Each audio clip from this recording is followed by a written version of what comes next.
Mhm. Right. Honor and a privilege. Nice to be here. It's so good to meet you. Welcome to the show, I guess. I always really cringe when I say show, but it's not, it's a conversation. But hey, we're here. Mate, been to New Zealand, kind of cool. Traveled around a little bit, again, kind of cool. And then are in this fitness scene, which is pretty rad way to pay your bills, mate.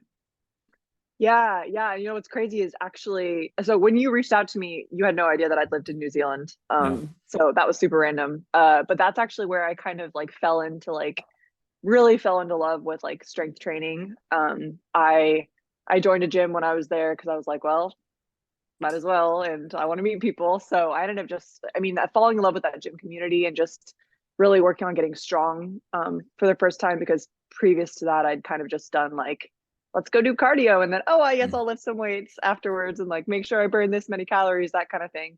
Um, so yeah, I mean, I'm a physiotherapist. I just finished my doctorate. It's called physical therapy in the United States. I'm not sure where most of your audience is, but it's physiotherapy everywhere else. I just finished my doctorate in December. I've been coaching people online sort of all through when I was in school, and that's actually like my side gig Mm. right now, for now. Hopefully in the future I can sort of change things into my own thing. But yeah, so I work full time as a physiotherapist, primarily with like rehabilitation of injuries, either chronic or acute, and then on the side I have my own coaching business where I get to work with people like all over the country and all over the world. So it's Mm. pretty cool. Wow, that's rad. Is it specifically strength training that you focus on? Yeah, primarily. So my background, I'm a strength and conditioning coach as well, and then kind of just I was an athlete growing up, so we just sort of we quote unquote learned how to do strength training. Usually Yeah. like a total asshole, and like Yeah. it's a miracle that we don't get injured. But yeah, so resistance training, and then I have a very like a lot of people think I do CrossFit, which I've done like maybe two classes in my whole life, and I think it's because I have a very like functional approach to things. Like I work a lot with, all planes of motion, not just like forward and backward, which CrossFit is actually primarily forward and backward, but we don't have to get into that. And I just think it's amazing what the human body can do. And I try to get my clients to sort of focus on like what they can do rather than just like how they look. Because I think when we are able to do more and like be really like participants in our physical body and like our physical life, we kind of just we feel better about ourselves anyway, and we're more like Mm. our self-esteem can be increased by things more than just our physical outward appearance. Because I work primarily with women. I would say probably 70-30 women to men, and typically women have issues that are more similar to what I would have because I'm a woman as well. So we kind of just I relate to them 100%. better. Mhm. But yeah, I mean, people will do, I mean, cardio, things like that, but I don't coach them through that really necessarily. Mhm. 100%. Mhm. And I agree with that in a sense of just over the years of just seeing a lot of ladies come through the door, right? And you see the transformation of what they can do from start point A to point B, right? And you're Mhm. like, okay, well now you can walk on your hands, or you can back squat a barbell, or you can throw a kettlebell above your head, or you can just move around, kind of, right? Yeah. And the confidence and the mental health, self-esteem just skyrockets, right? Mhm. You compare that to a dude, it does in a way, but you need to smash them in the face in a way that humbles them, right? And I'm like, Yeah. okay, I want to give you like a heavy enough barbell that you can physically lift, right? But also it's going to beat the shit out of your ego. So you're just like, oh, I'm not the strongest in the world. Okay, cool. Right. You're like, yes, of course not. You're not like world's strongest man, right? Well, yeah, I think Yeah. it's really fascinating the correlation between what we can actually physically do in terms of output rather than just like appearance, Mhm. right? And then it correlating over to an increase of like self-esteem and confidence and Yeah. just kind of people's self-awareness of themselves, and they come in and they're just a lot happier. Yeah. Well, and self-efficacy too. Like Mm, no one is going to do that work for you. mm, So if you put in the work, like show up every day, put in the work, and you can't do something, the first month, and then 3 months later, you're able to like, I mean, there's nothing more real than that. So, like I just think it's so much more tangible and real, and there's just so much more purpose with it than just having like an aesthetic goal that you're always sort of like stepping on eggshells because it could be taken away from you or something, if you like that's all like subjective as well. Yeah. So yeah, and I mean I have a bodybuilding background, and I'm into aesthetics. Like I totally have aesthetic goals, and I don't think there's anything wrong with that, but I just think making sure that that's not the only thing that you care about, because there's just so much that you leave on the table with like the rest of you as a person, when your goals are purely to look a certain way. Yeah, for sure. And like if you're going to attack it as a sport in a way, they're going to go into the Mm-hmm. bodybuilding side, then fantastic. We're not shitting all over that. If you want Yeah, to go do that, go do that. But at the same time, for the average GPP walking through the door, right, like what is going to be more beneficial for both their physical and mental health, right? Because they are connected by something called the neck. And we're like, okay, well, how do we do this? And yeah, yeah, I think performance is always a great way, because you can usually hit two bangs for the buck. If you get better at things, you usually end up looking a little better too. it's true. This organic thing that we walk around with, it kind of just adapts to what we provide it, and it's like, oh, okay, yeah, I'll get a little bigger, or get a little leaner, and faster, and stronger, and you're like, huh, what happened there? Yeah, yeah. And well, I think another problem is that they're so impatient. Like you genuinely have to just like suck it up, and you won't feel like you're doing the best. Like you won't feel like you're making progress every day, but when you look back on the bigger picture, like you totally can. So with myself and with other people, like I try to create like smaller goals, that are, a weekly goal, or like Mhm. let's focus on this week, and then also like a long-term goal that sort of like keeps the focus on, this is my ultimate goal, and these are the steps that I'm taking every day to just get 1% better, even if my 100% effort that day felt like shit, for example. So yeah. Yeah, for sure. You can't always put in 100% of your capability. Like sometimes it's 20. Sometimes it's literally just frigging showing up. Yeah. Yeah, you got to that Well, gym, you laced up your shoes, you kind of put one bead of sweat on your forehead, and you're like, I'm out, I'm done. yeah, right. Well, and I was actually, so I'm actually doing two other physios that I work with, the same company. We are doing like a workshop at a local gym. It's kind of like a CrossFit type style where it's like a class, but they don't have barbells. So it's like more Hmm. less technical, I guess.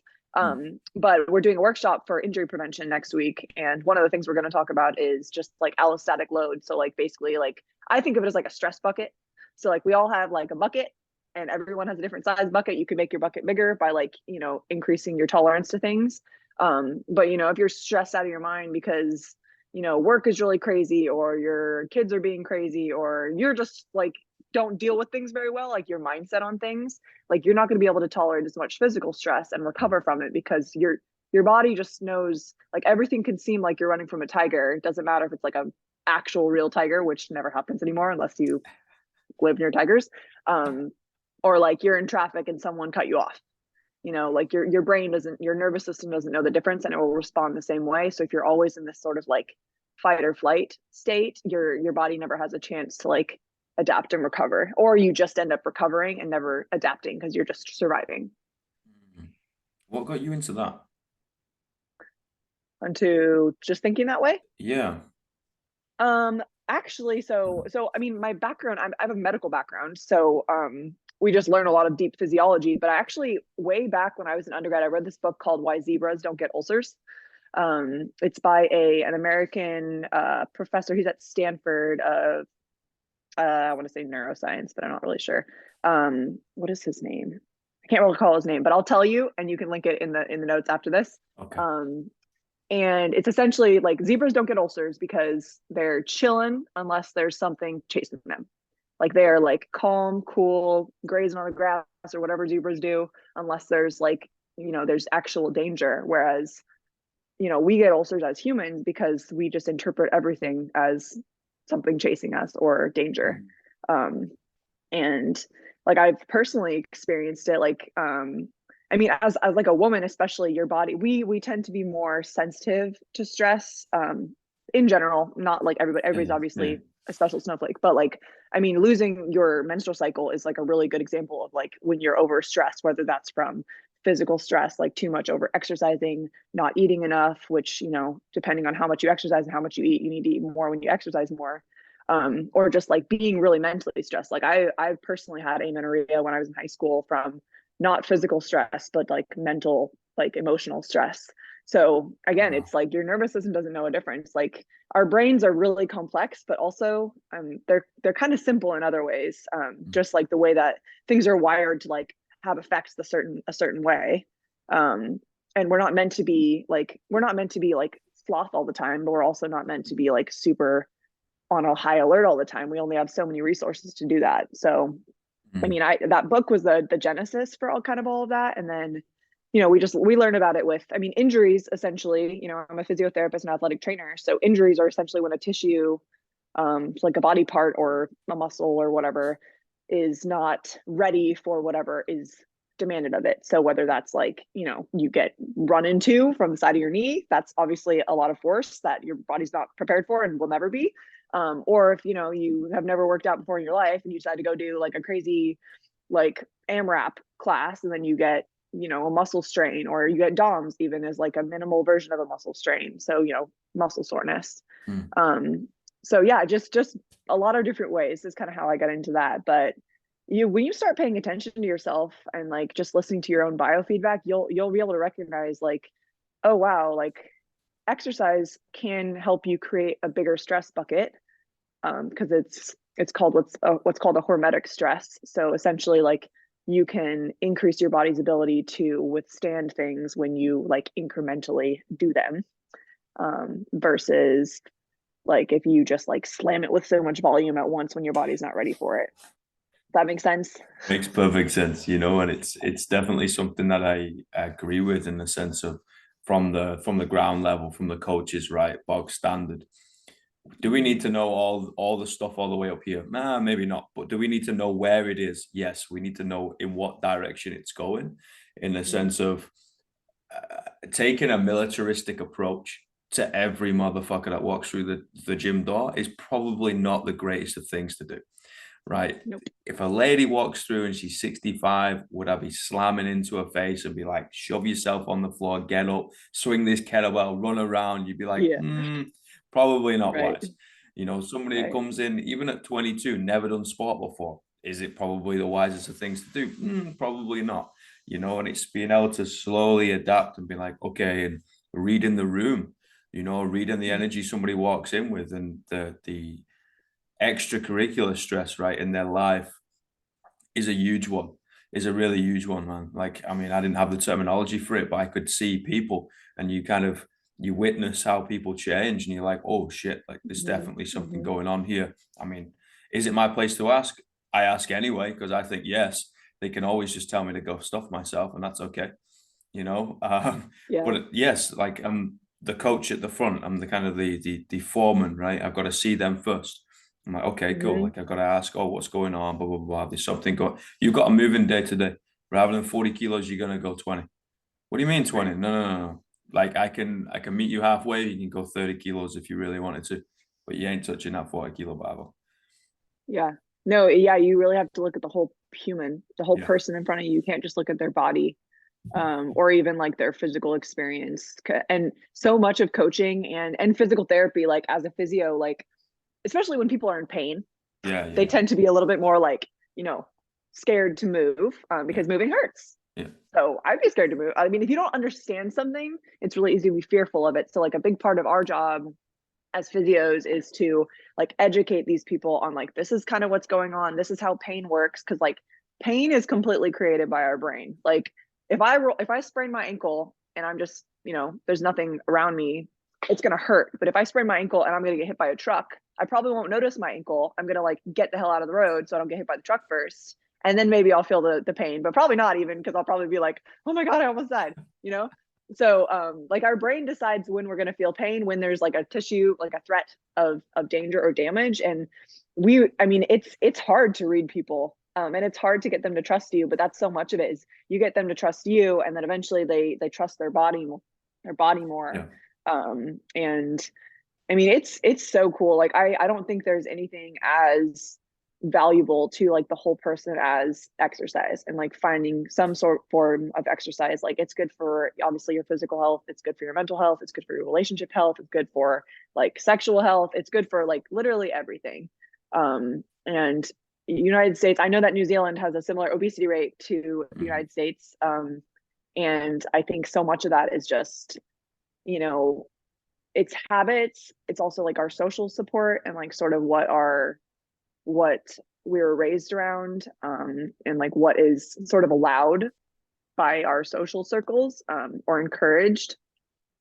But I think one of the biggest things is like to focus on like education. Like you don't need to just like completely overhaul everything in your life. Like even just making a couple simple changes that are accessible to you with your resources can make a huge difference.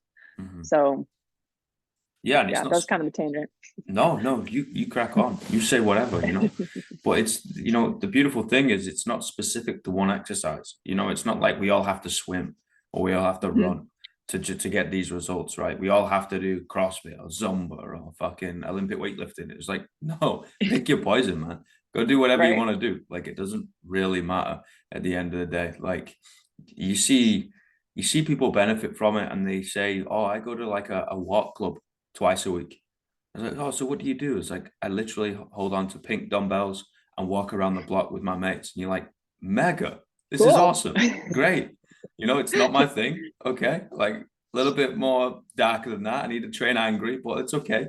And then you get Yeah. other people that, like the strongmen and the power lifters and the weightlifters that are in the gym for like 6 hours and throw weights above their head. They're crazy cousins, right? Ones that people don't really understand, but they're like, it's kind Yeah. of cool, but also a bit freaky and weird. And they're all eating Haribo's and smashing Nurofen. Is this healthy? And you're like, well, probably not, but Yeah. whatever. Yeah. And it's just pick your thing, Right. whatever it Agreed. is, and just be consistent at it. Like people ask all the time, what's the best program? The one that you stick with. Doesn't Right. matter what it It's so, is. yes, there might be an amazing, wonderfully written and periodized program, but if you can't stick to it, like doing the most basic shit that doesn't really periodize at all or have any complexities to it, or even any like sound science, even, I mean, which Yeah, is terrible to say, but like consistently is better if it's more than what you're currently doing, and there's, you have sound mechanics and all that. But for sure. yeah, there's just so much nuance to it, and it's so difficult. Like physiotherapy and exercise science, it's difficult to like really track like progress, like objectively with research, because things, so much of like what how physiotherapy helps people is through just empowerment, and time. Like people Mm, get better with time. I yeah, mean, sometimes they get worse, but a lot of time just having someone listen to your story and hear you out and like give you some things that you feel are beneficial to you, like that can be so healing. And then when you stop worrying about it so much, you just stop thinking and fearing it so much, then miraculously your nervous system's like, oh, okay, it's okay. We don't have to like cause pain all the time. Like we can just live. So yeah. yeah. Chronic pain is a funny one, right? Because you're just like, what is this organism doing?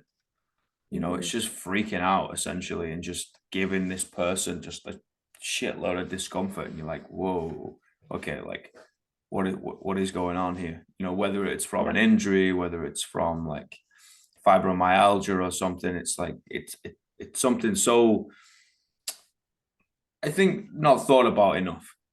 Just like, get Mhm. over it, get on with it. And I'm like, well, if if it's uncomfortable, you can deal with it, right? Yeah. If it's discomfort, you're fine. But if it's legitimate pain, then there's an issue here. It's like you said, it's Mhm. biofeedback. Like you need to be able to dissect that and or go to somebody who is qualified enough to be able to dissect and understand where and why that is coming from.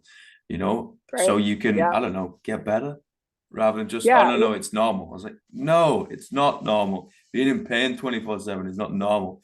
Life is No, it's uncomfortable. not. It's not painful. Right. Yeah. Well, and the other thing is too, like, I mean, we previously, we were taught like, oh, deadlift, make sure like you don't round your back, or make sure your knees don't pass your toes when you squat, things like that.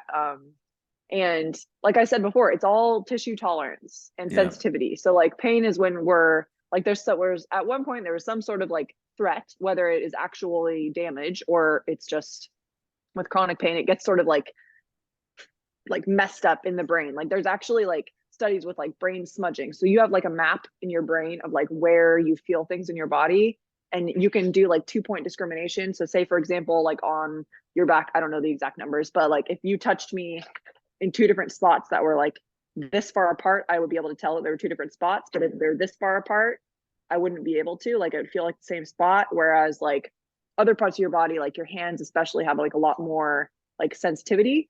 But when we have like chronic pain in that area, we end up thinking that the spot that would have had 2 different discriminatory points, that's smudged. So then this feels like 1 point. So like it's almost like our brain like sort of, it's almost like it's got caution tape Yeah. everywhere. And like it's just so fascinating how our bodies, our nervous system decides to just protect things. When I feel like it'd be more beneficial to have like more sensitivity to an area that's in danger, so you could like be on more alert, but it's almost like the opposite with chronic pain. And so then you kind of, it's sort of like, I think about it as, 6 months in, potentially 6 months out. Not necessarily, but with acute injuries, obviously, if there's a lot of damage, it's going to take a while to heal too, just depending on the process of healing.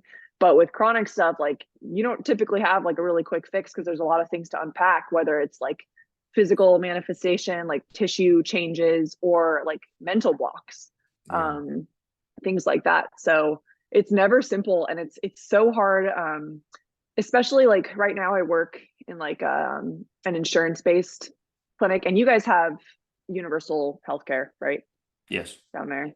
So and you have the option of like getting private insurance. Is that Yes. also correct? Yeah. So our insurance industry is like completely for profit. Like it's essentially like there is like a universal, like there's a state insurance or whatever that you don't have to pay for if you qualify for it, like with your income. But like in general, people's employers will cover their insurance, but you're also paying for it out of your own paycheck. So you're paying like what the people with the option of private insurance do for you. But what happens with that kind of care is, because as a physio, like the insurance company takes some of the money that we earn from that patient. And so we have to see more patients in order to like make enough money to live. So it ends up being like a minimal amount of time with people. And a lot of the time, like especially like people that they don't necessarily believe in physio. It's like their doctor sent them there or whatever. And they're also not paying very much for it. So like, why would they like put in the effort to get better? It makes it really difficult to like really get through to people in this realm. And then there's like, of course, there's things that really work too. Like there's people that do value it and do understand. But I think a lot of the time in this like specific type of physio, at least in my experience and my observation, it can be harder to get better because it's not as clear that like, oh, it's a 50% thing. Like it's 50% the clinician that's educating and like helping them, guiding them through this journey. But then also the patient has to make the effort as well. Because when you're not as invested in it, or you don't really understand what the point of it is, because you were just told to go there, why would you put in that much effort to it? It's not like you're making the choice yourself, really. Exactly. And like whenever you massively increase the amount of people you gotta cycle through, you're just gonna dilute the potency of your service, right? And then Yeah. you're gonna burn Yeah. out. And it's always gonna be better if you spend 30 minutes with someone rather than 15. You Mm-hmm. get to know them a little bit more, you develop the rapport. Even if you talk shit for them for that extra 15 minutes, they're gonna be like, she's kind of sound. Like, all right, I'm gonna listen to That her. Okay. matters. Yeah, That matters. 100%. Yeah. Well, and it's way better. Any physio is going to have more time with a patient than like a general like doctor, like an MD, because they have like Yeah. 7 minutes if they even see their patient, and they're not looking at like the whole person. But like I said, like it's hard. Like we at the clinic that I work at, we don't double book people, so I only have one patient at a time, which is amazing, and the way that it should be in my opinion. But like they're 45-minute blocks.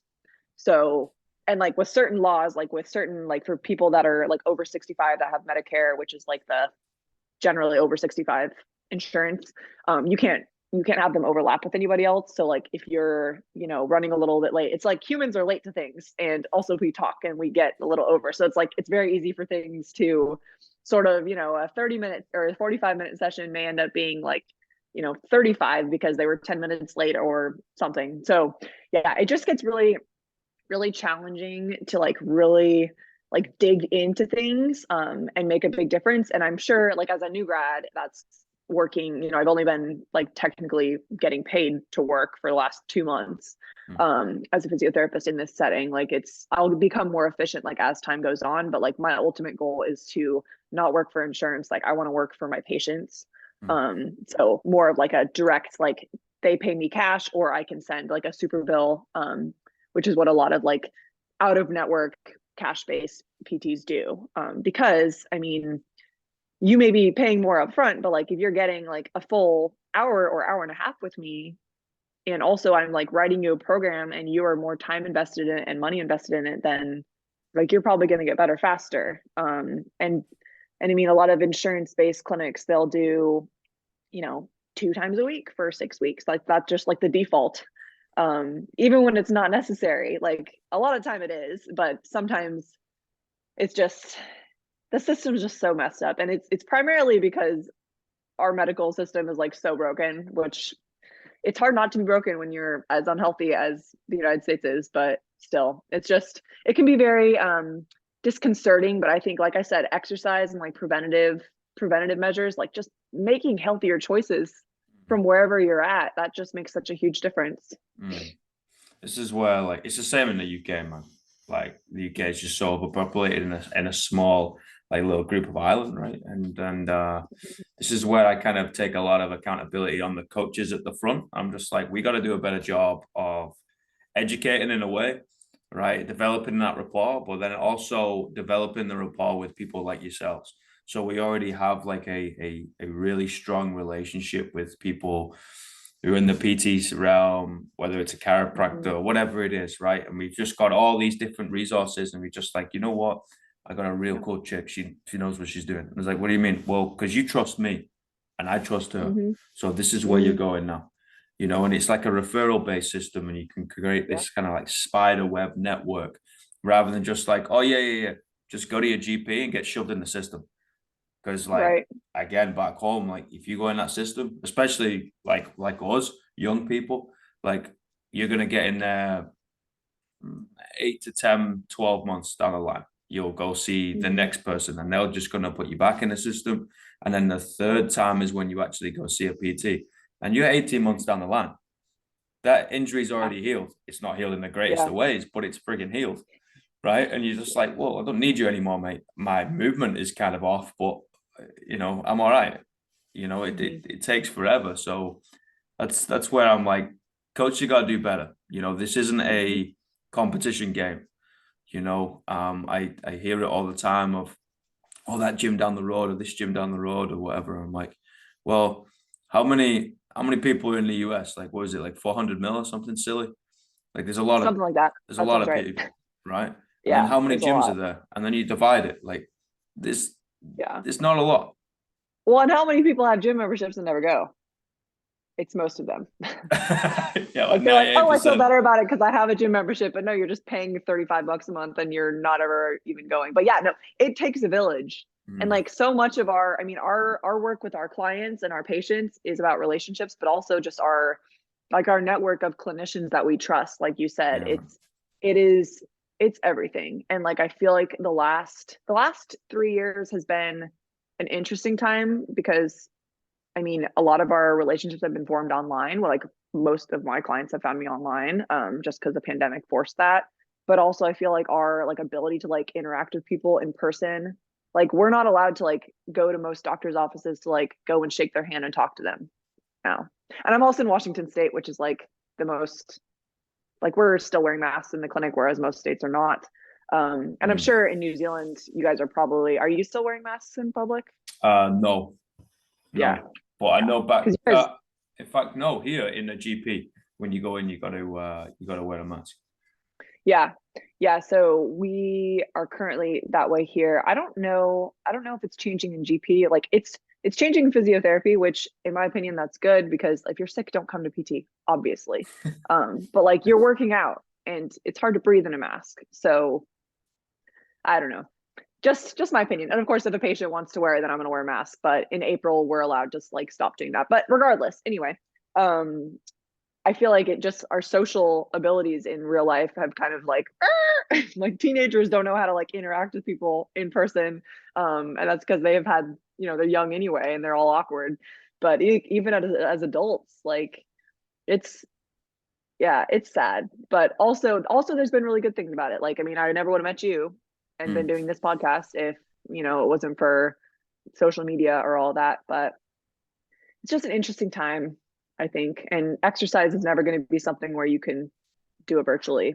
I mean, you can have someone coach you virtually, but like you have to actually physically do the thing. 100%. So, Yeah, 100%. Mate, I got 3 questions real quick. Yes. What's the greatest piece of life advice you've ever received? Oh man.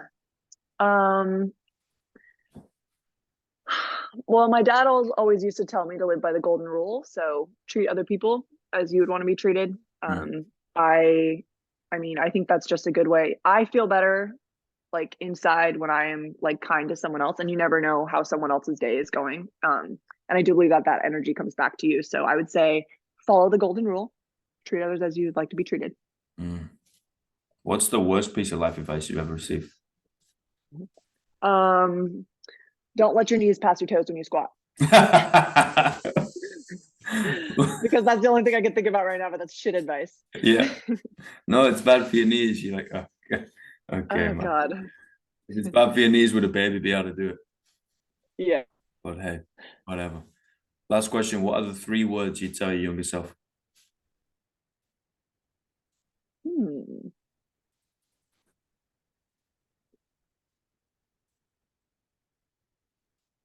Can I do 4? Sure, of course. Or I'll make one apostrophe. So your pure potential. You are pure potential. Wow. Quick explanation. Yeah, and actually it's funny because I actually gave a card that said that on it to the 13-year-old that I was a nanny for in New Zealand. I believe it was on her birthday, but basically, like, I mean, we are all able to do whatever it is that we aspire to do and aspire to be. We have to believe it first. But everyone is pure potential. Like, we're able to work towards something, believe in something, and we can become it. Whether it takes 3 degrees later, like myself, or if you like just know exactly what you want and you go for it. So yeah, I love that, mate. Thank you. Thank you so much. Yeah, it was such a pleasure talking to you, and I'm upset that I chose the wrong time initially, but daylight savings does that. So I barely know what day it is anyway, never mind when the savings comes in. Yeah, right. Oh mate, I just want to say thank you so much. It's been an honor and a privilege, and we can always talk shop and shit whenever you want. Yeah, I'd love that. So nice to meet you, Alex. All right, thank you. I enjoy your Sunday. Thank you. Thanks, mate. Speak soon. Bye, everybody. Bye.